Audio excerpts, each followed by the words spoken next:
President-elect Donald Trump campaigned on the promise of a 350-ship U.S. Navy. While some of Trump's campaign promises are unlikely to come to fruition, there's widespread support for increasing the ship size of the Navy. But what would a bigger Navy look like? First, some context. The U.S. Navy currently sits at 273 battle force ships. During the campaign, Trump's website claimed that the Navy is among the smallest it has been since World War I. Although technically true, it's a misleading comparison that simply counts ship hulls no matter how big or small they are. Currently, the Navy's major warships include 10 nuclear-powered aircraft carriers, 10 big-deck amphibious assault ships, 22 cruisers, 76 destroyers, and 52 attack submarines. That's 9 more carriers than the next country. Only one other country, Russia, operates cruisers, and the Navy has the largest, most modern collection of destroyers and attack submarines in existence. The U.S. Navy is probably more powerful than the next 4 or 5 navies combined. If the Navy grows, what ships will be a priority? Trump can set an agenda for 4 years, and possibly 8, so if he wants to start growing the Navy right away, he can't build new ships that currently exist only on paper. Modern warships can take a better part of a decade to develop. Instead, the Navy will build more of what it is already building. Fortunately, that's not a bad thing. Aircraft carriers. The U.S. Navy currently fields 10 aircraft carriers, a number that will increase to 11 when the USS Gerald R. Ford enters service. Exactly when that is, nobody knows. Another 2 carriers would be useful, relieving the strain on existing ships that often push deployments past 6 months.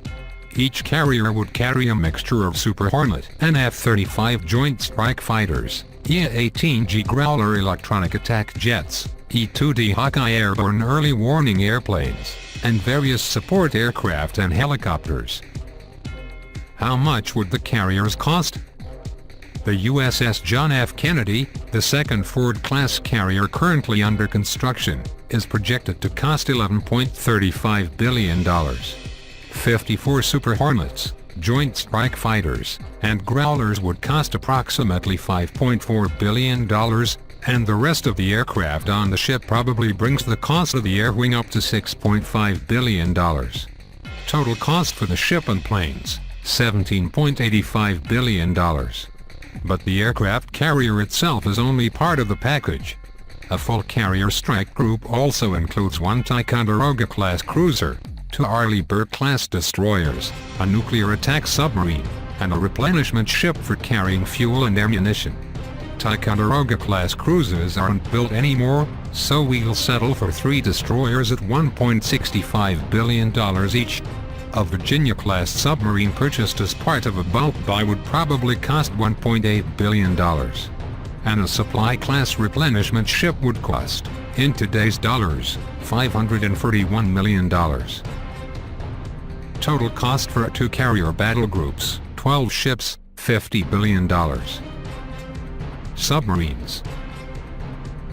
The U.S. Navy's submarine fleet has been underfunded for some time.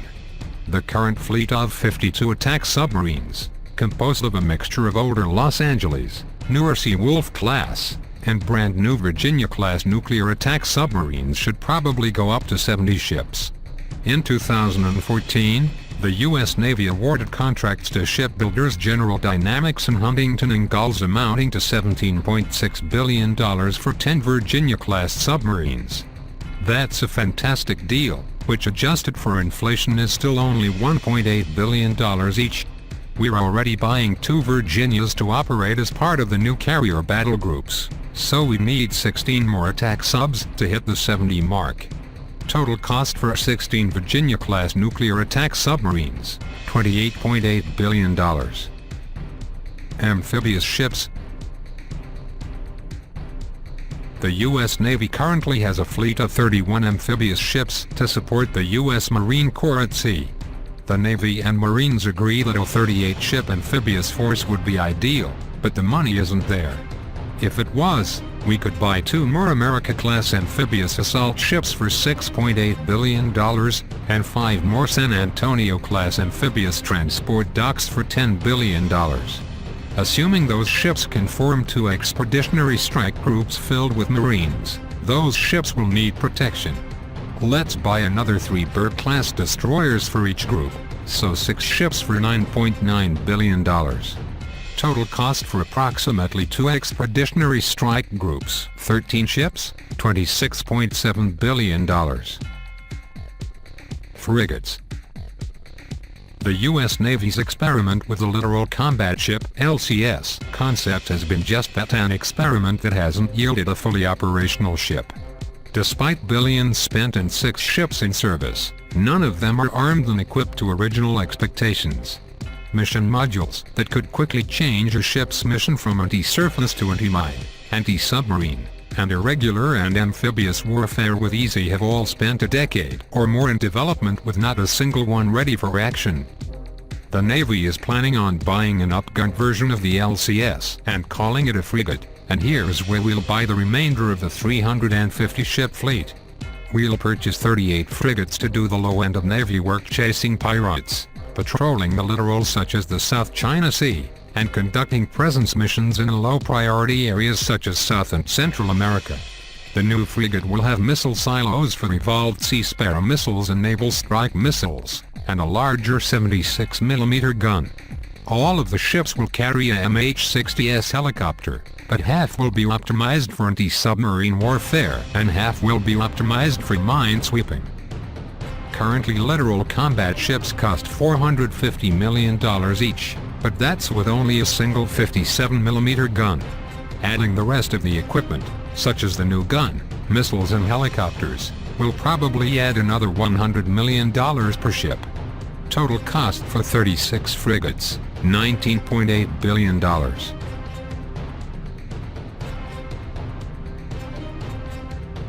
It has 2 more carrier battle groups full of fighters, 2 more expeditionary strike groups carrying a total of 4,000 Marines, 18 nuclear attack submarines, and nearly 3 dozen frigates. It covers the full spectrum of operations, from all-out war to low-intensity conflict. Total cost for this naval buildup, $126.4 billion, or slightly more than 1/5 of the annual defense budget. Is there a way we could do some cost-cutting, something we know Donald Trump loves to do? We could just buy 77 frigates for $32.3 billion, but that doesn't buy us much capability against larger navies like China or Russia's. Nor could we conduct long-range operations the way carriers and amphibious assault ships can, put a meaningful number of Marine Corps boots on the ground, or have nearly the stealthy ship-killing potential of Virginia-class subs. All that capability costs money. Now Trump just needs to figure out how to pay for it.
Man is on a quest to build robot warriors.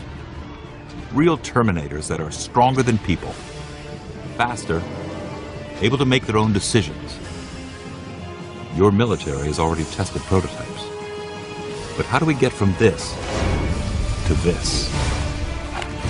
The future of robots, in my mind, is to completely revamp the way we think about battle. They should be able to pick up 200-pound weights hundreds of times and not even be able to notice it. This series investigates how the impossible is becoming possible and what it might mean in the future. At what point do we give the ability to make a kill decision to a machine? Self-replicating robots could lead to the end of the human race. Even with this bleak outlook, man continued on his quest to develop robot warriors. The first to see battle was a suicide robot that could crawl, tethered to the end of a remote control leash. The world's first robotic soldier was the German Goliath, a sort of mini tank developed in the Second World War. An operator controlled it through a cable and then aimed it at targets such as pillboxes and buildings, and it then carried an explosive charge which was detonated. The Goliath was basically a bomb on treads, 4 feet long, 2 feet wide, and 1 foot tall. It was designed as a single-use weapon. To attack, 130 pounds of explosives were packed inside the robot. Then the gasoline engine was turned on, and Goliath was steered remotely towards its target using a joystick control box attached to the robot by a triple-strand telephone cable. The Goliath was effectively a sort of remote-controlled mine. It had a little motor, the operator used a cable, the thing was pointed, aimed, and then detonated. The first Goliath saw action in the spring of 1942, and by the time the Second World War ended, more than 7,500 of them rolled off the assembly line. The face of battle had been changed forever. All subsequent robotic devices of this sort have their roots in the Goliath program. Everything since then has effectively evolved from Goliath. 60 years later, another robot saw battle, and it too was remotely controlled. Only this robot had wings and could fly. Like Goliath, it was expendable, a key to developing real Terminators.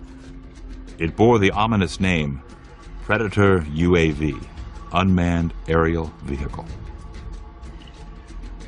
About the size of a school bus, the Predator is a very complex remote-controlled plane. It's linked by military satellite to a ground-based command center miles away from the battlefield. From here, a pilot using a joystick and a high-powered video camera maneuvers this half-ton flying robot. The Predator was first put into service back in 1995 in the Balkan conflicts in Bosnia and Kosovo. At that point, it was used purely for reconnaissance, and it would survey the battlefields and give the U.S. military an idea of what was happening there.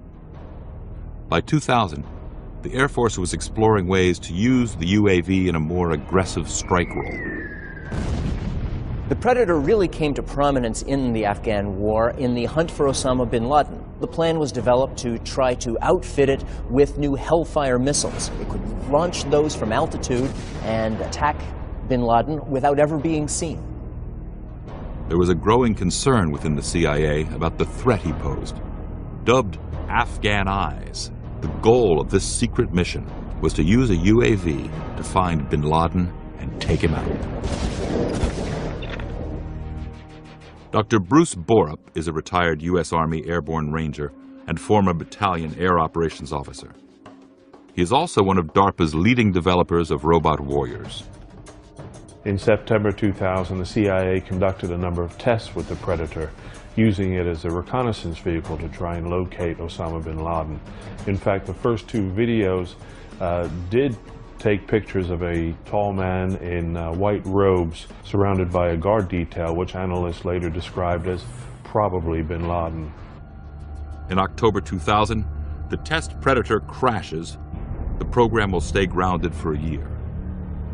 If circumstances were slightly different, the world's most wanted criminal might have been killed by a robot warrior.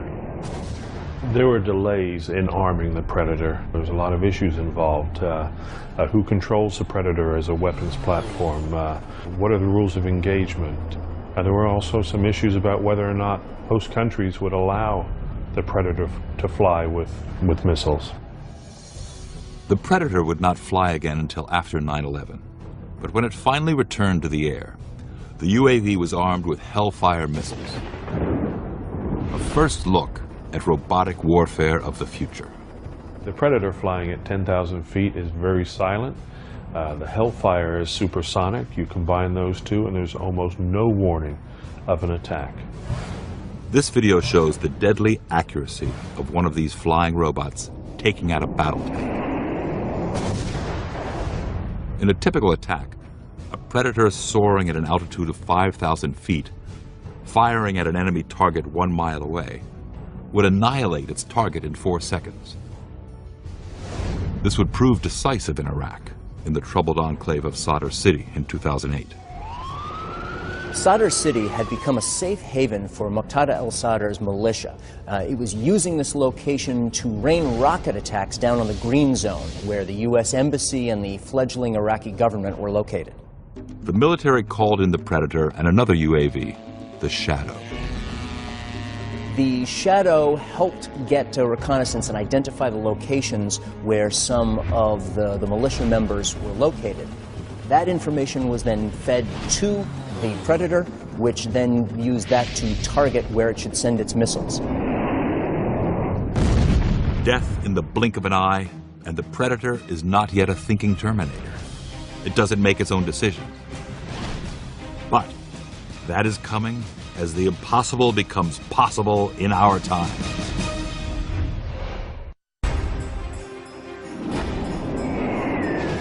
The lethal precision of unmanned aerial vehicles to destroy enemy targets is proof that robots can fight our wars. But military leaders agree that to be victorious, it will take a boots-on-the-ground combat droid that can see, think, and even react like a human. In almost any warfare situation, you'd rather send machines out there to be destroyed rather than flesh and blood people. One of the real frontiers for robot development these days is in trying to create humanoid robots, ones that have a shape that is a lot more like the human body. If you're sending a robot soldier into some sort of city, it needs to be able to walk through doorways. It needs to be able to climb stairs. It basically needs to have all the kinds of agility that you would associate with a human soldier, but of course, none of the actual flesh and blood vulnerabilities. It's one of the visions being pursued by the Pentagon's Dream Department, DARPA. And many of DARPA's dreams are coming true. DARPA absolutely has been looking into the feasibility of creating a humanoid robot actually for a long time now. One of the big challenges DARPA's scientists face is how to get the first generation of battle droids out of the air and onto the ground, walking on legs. DARPA enlisted the help of a company called Boston Dynamics in building a robot called Big Dog.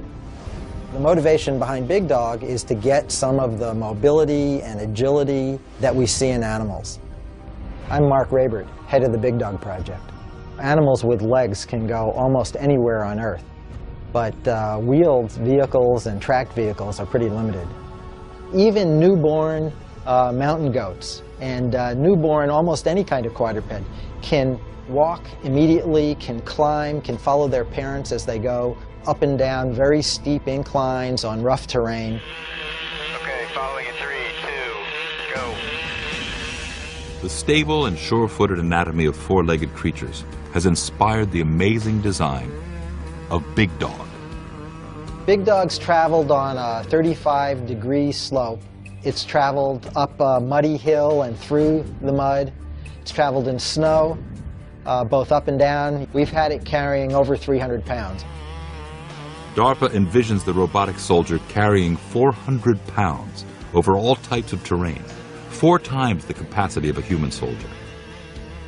The ability to tote heavier payloads into remote areas will fundamentally change the way ground troops fight guerrilla insurgencies.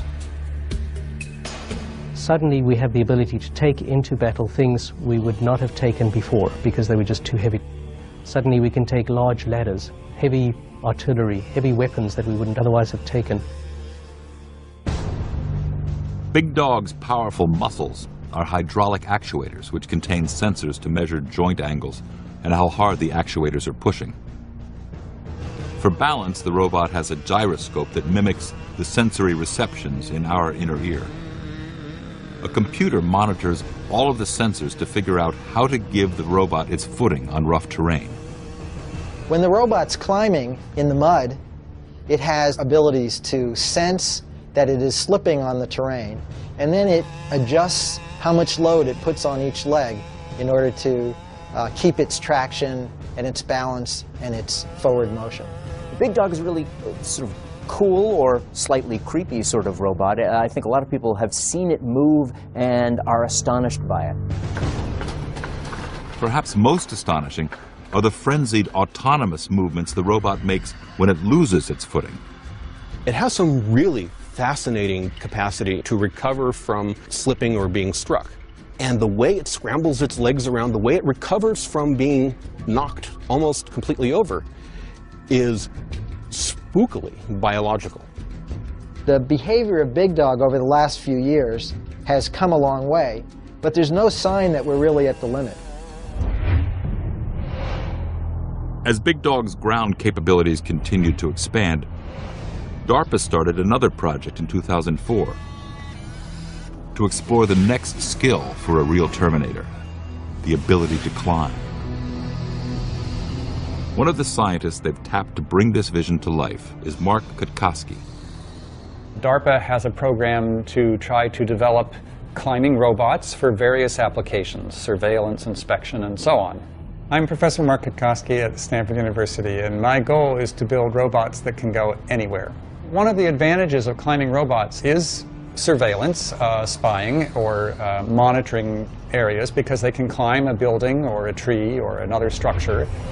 The ability that we required was for the ability for a robot to walk up a vertical surface and achieve a position high up in a tree or up a telephone pole, up a wall. To achieve this daunting goal, Kutkoski worked closely with biologists to unlock the mysteries of nature's best climbers. We've been collaborating with Professor Robert Full at UC Berkeley for a number of years. Dr. Full shot slow-mo videos and microscopic photos of insects to find out how they used tiny spines on their feet to climb vertical walls. Applying Full's discoveries, Kutkoski set out to develop the feet for a climbing robot named Rise. Here you can see how the spines are grabbing little bumps and pits on the surface, and we have lots of these tiny spines, so they share the load. The real hard problem came down to how do you achieve the attachment forces between the foot and the vertical surface that's great enough to support the weight of the vehicle itself. If you want a robot that climbs vertical surfaces, smooth, rough, dirty, clean, then the gecko really is the premier example of a climbing animal. The gecko can cling to glass by a single toe and walk upside down on a ceiling. It sticks to the surface through a phenomenon called van der Waals forces. Van der Waals forces are a basic molecular attraction that always exists between any two molecules if they get close enough. And it has to do with a kind of momentary arrangement of the electrons. And you can take advantage of it if you can get really intimate contact between two different surfaces. Millions of tiny hairs on the gecko's toes create the intimate contact with a climbing surface that generates van der Waals forces. Kutkoski and his team have built a droid called StickyBot that harnesses that same power. It is basically our attempt to take the principles that we've learned from how geckos climb and apply those to a robot that also uses van der Waals force to climb vertical surfaces. The secret to StickyBot is in the adhesive pads that are on its toes. Kutkoski's team fabricated pads that have hundreds of nanoscale stalks. As with the gecko, the stalks are sharply angled, so the toes stick when going in one direction, but easily peel off when pulled the other way. When you load it with gravity, the way the robot loads it, it sticks. And to make it detach, you just have to pull it a little bit in the opposite direction and it pops right off.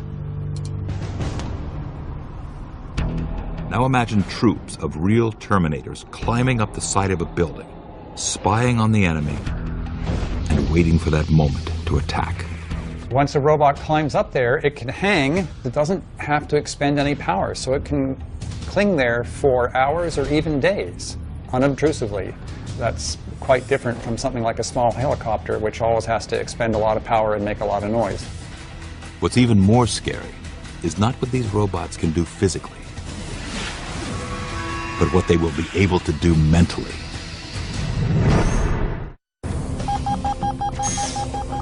Trusting robots with lethal decision-making will require a leap in technology. For now, the military is focused on making human soldiers stronger, like a kind of cyborg. They would be deadly, but unlike Terminators in the iconic films, wouldn't decide mankind's fate in a nanosecond. When I first saw the original Terminator movie back in 1984, I was completely taken with it, as I think most people were. I'm Michael Ferris, a screenwriter on Terminator 3 and 4. Just the whole idea of a unstoppable killing machine is so riveting. I think the Terminator movies have really spoken to an innate fear that we have of technology run amok in general. DARPA has recruited scientists at the robotics firm Berkeley Bionics to re-engineer the foot soldier and give it superhuman strength. The revolutionary result is the Hulk, a robotic exoskeleton for the human body. The Hulk, or Human Universal Load Carrier, is what it stands for. It's essentially a wearable robot. It takes a load from a person that would be carried in a backpack or in a vest, and it brings that load down to the ground through the exoskeleton structure and to the exoskeleton feet without going through the person. The exoskeleton can help a soldier carry more and new equipment into the field. So things that they haven't been able to do in the past, like, for instance, a single soldier mortar team, a single soldier machine gun crew. These weapons now are carried by multiple soldiers. They could essentially be carried by a single soldier with a device like this. Since the wearer barely feels the load, he doesn't burn a lot of energy, so he can hike great distances with minimal effort. Here he's carrying 100 pounds and barely breaking a sweat. Sometimes it's considered a force multiplier in a sense, because exoskeletons can make each soldier be able to carry more and carry it further, so you could actually fight the same conflict with less soldiers potentially if you had the devices. An onboard microcomputer enables the exoskeleton to mirror the wearer's movements. Just how the Hulk senses a person's intended movements is secret, but lead mechanical designer Russ Angold can reveal where the Hulk gets its muscle. The Hulk has a computer system on board. This is the GUI right here. I can feed it some information about how much I weigh, the payload I'm carrying, and through that I put those inputs in. The machine has sensors in the feet that sense what I'm doing, and then there's sensors throughout the machine. So when I do moves, it reacts to those moves. So I don't have to do any other inputs once I've put in those initial settings. It's a totally reactive control scheme. So whatever I do, it reacts instantly to that move. I just do what I want to do and the exo reacts. Preliminary tests show we can reduce oxygen consumption up to 15%. The more we can reduce oxygen consumption while wearing the device, the less tired the user's going to get, the farther they'll be able to go, and the fresher they'll be when they get to where they're going. The plan is that they should be able to, for example, pick up 200-pound weights hundreds of times and not even be able to notice it. They would be able to march all day and yet exercise very little of their own muscle power to do it. Another project funded by DARPA builds on that technology and takes it to the next level. A robot with a skeletal structure of a human, only with bones made of titanium and steel. This robotic exoskeleton works by monitoring the movements of the person who's wearing it. Force sensors read the onset of movement, and these readings are fed into a computer several thousand times a second. Before the pilot exerts any significant force, the computer calculates what each hydraulic muscle needs to do. Then it commands the muscles to mirror the pilot's movements. If I were wearing this, I would only just have to start to move my arm, and it would be interpreting which muscles in its robotic skeleton it should be flexing and how hard it should be flexing them. This is actual footage of the Sarcos exoskeleton in action. The suit will enable a soldier to hike for days without tiring, operate weapons too heavy or powerful for one person, and repeatedly heft staggering amounts of weight while unloading supplies. If you could combine a brain-machine interface with a robotic exoskeleton, you could go some way to creating a super soldier, better than us, stronger, faster, absolutely lethal. When we were researching the scripts for Terminator 3 and the fourth Terminator movie, we spent some time with DARPA researchers, and it was fascinating to find out that no matter how far-fetched the stuff we were thinking about it was in fact something that they were already working on in some capacity or another. I mean, everything from weaponized insects to brain implants that would control military hardware. But the ultimate goal of scientists is full autonomy. Robots that make decisions on their own. And it may not be far off. Consider that manned, heavier-than-air flight was once considered impossible. Then came the Wright brothers. Less than 70 years later, we were on the moon. We call this the alpha barrier. That moment when one innovation radically speeds up the tech revolution.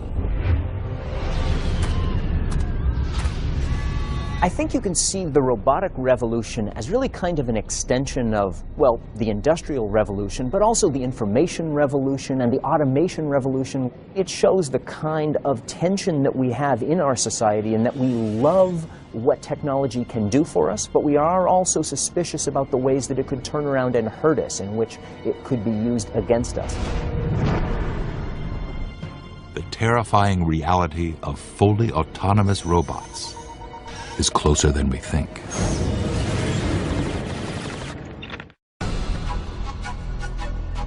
Until scientists can create free-thinking robots, robots with brains, these mechanized warriors will remain under our control. But the day of independent killing machines may be approaching.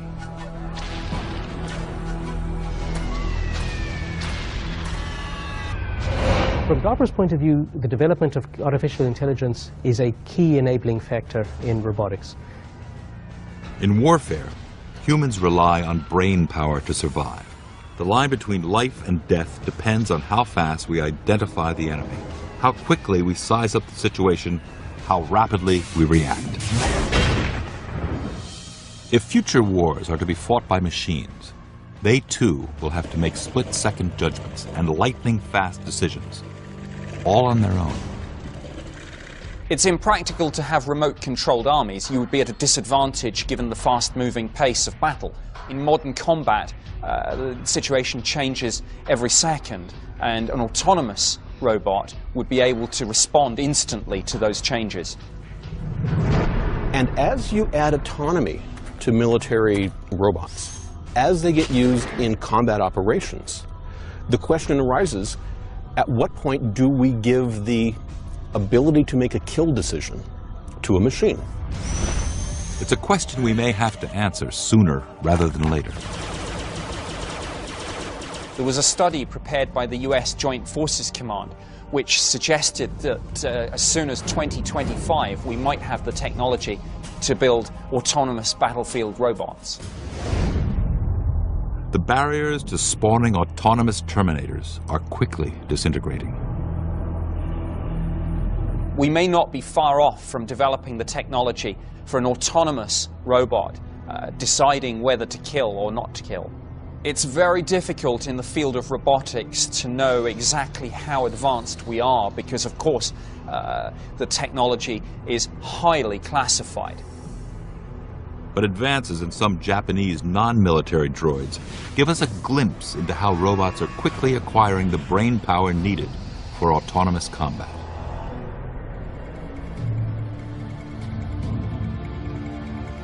The Japanese computer firm Fujitsu has developed a series of robots called Hope, which are able to learn movements the same way humans do. Hope is a tool for assisting researchers in studying artificial intelligence and software for future robots. Hope's control system is run by a neural network. Fujitsu's Hope robot is one that is controlled by what's called a dynamically reconfigurable neural network. Basically what this means is that they're using computers to simulate the kinds of activity that go on inside our brain. When humans learn, their brain cells make connections, organizing themselves into neural networks, which are like circuit boards. Each neural network performs a specific function or holds a specific memory. In a similar way, the Hope robot's computer has artificial neurons, which self-organize into neural networks. This ability allows the robot to learn as a human baby would. Human babies take years, many, many years, to learn how to use their legs, how to use their hands, how to interact with other humans. It's all based on learning. So a huge section of artificial intelligence is the field of learning. In experiments conducted by Swiss scientist Sylvain Callineau, a Hope robot is seen learning a variety of physical activities from human teachers. I can learn to do a lot of things. It watches how, for example, researchers will execute certain kinds of jobs, how they will pick things up, how they will open a door, how they may be stirring a spoon inside a bowl. And then the robot starts to mimic those kinds of activities. The scientists can then make small adjustments to the robot's limbs to try to fine-tune those movements.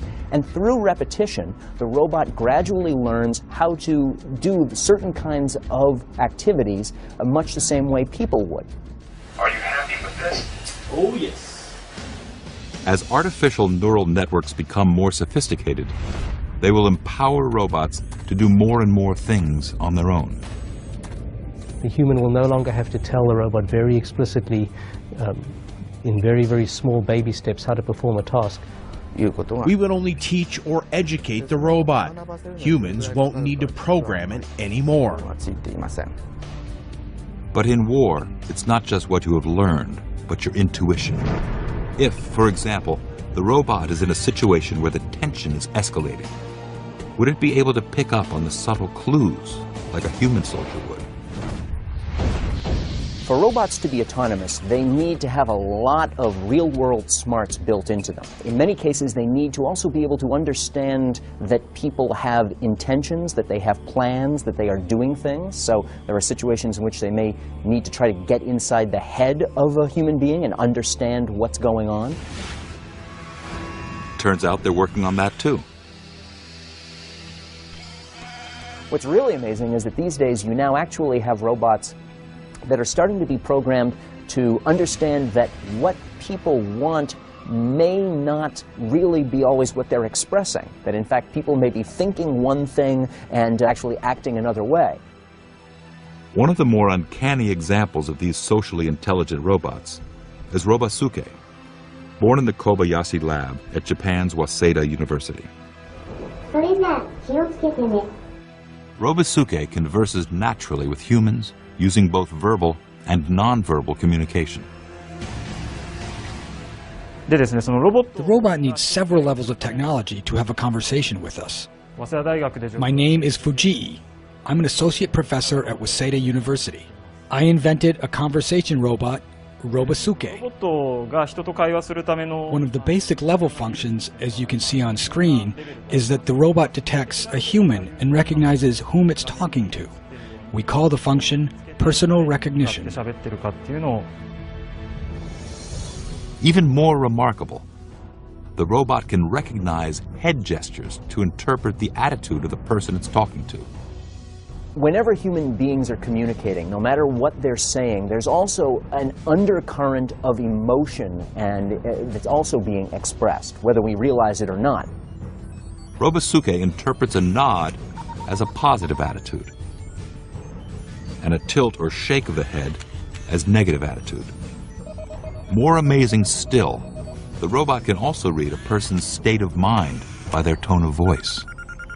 The Robosuke robot is programmed to be able to listen to tones of voice that people are using and to be able to interpret those in such a way to know whether or not there's some kind of deception of whether or not they are saying one thing but really want something else. Bye-bye. Bye-bye. Robosuke is a tool for non-military research, but such human-like powers of perception would be useful in military robots. They would be able to read potentially hostile body language or someone who is lying and react.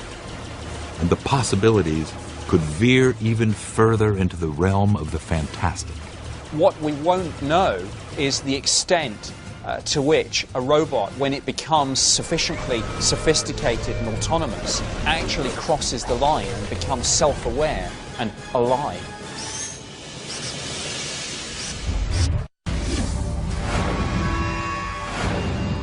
Mankind is rapidly developing robots that can make the decision to apply lethal force.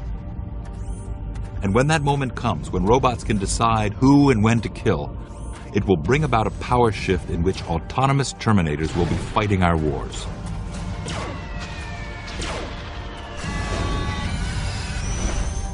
They'll never make ethical decisions. They'll make their share of mistakes, whether based upon faulty data sets or bad programming.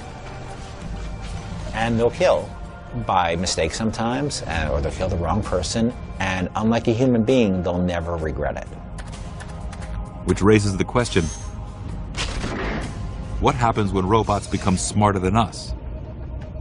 If it's true, as some scientists are saying, that they may develop robots as smart as humans by 2040 and even smarter thereafter, it seems almost inevitable that the military is going to want to co-opt them for their own use. That's what the military does. It really is intelligence that enables you to win in a conflict like warfare. The only thing that can defend you from artificial intelligence that has it in for you is to have artificial intelligence that's even smarter, that's on your side. The first organization to use robotic soldiers may well end up being the last. If robots are smarter than us, stronger, quicker, then what if, in that great science fiction nightmare, they really do decide that they deserve to be ruling the world and not us? Autonomous robots rising up is only one fear. Another concern is that these same killer droids will be able to reproduce. As impossible as it seems, it's already happening. At the Fanuc robot factory in Japan, the robots are now actually building other robots. Some people would see that as a kind of scary prospect, but I think the important thing is that these days they're at least still building robots for us and not for themselves. But robot reproduction is moving far beyond the assembly line and into the realm of the incredible. To create self-replicating droids, scientists are investigating the idea of making robots out of thousands of identical nano-scale robots. If you go out, say, 25 years or so, you could have a nanobot, a blood cell size device. It's not biological, but it could actually self-replicate just the way biological systems do. Gather materials in the wild and assemble a copy of itself. And that could be very destructive because it could then multiply the same way disease elements do. These micro-machines would be the equivalent of the biomolecules that are building blocks of all living creatures. In the same way that our bodies are made up of different organs that are in turn made up of different cells, and those are made up of smaller subcellular units, there are ideas that maybe we could someday have robots that assemble themselves out of lots of different specialized components. We are very quickly moving into a world where the capacity for sophisticated machines to make duplicates of themselves That's probably within a generation, and that will more fundamentally reshape society and how we relate to each other than nearly any development in the past century. Being able to regenerate your troops in the midst of battle is obviously an appealing notion, but it also seems like a scenario that has a lot of potential for running amok, a la the Sorcerer's Apprentice. Self-replicating robots, particularly if they're armed, do perhaps represent a threat which ultimately, speaking, could lead to the end of the human race. Robots with superhuman strength, speed, intelligence, and the ability to think and kill on their own. Once real Terminators charge onto the battlefield, the consequences of that revolution are impossible to predict. The gradual encroachment, high-tech weaponry that distances us from the realities of warfare could theoretically eventually take the planet to a scenario that's not unlike that in the Terminator films.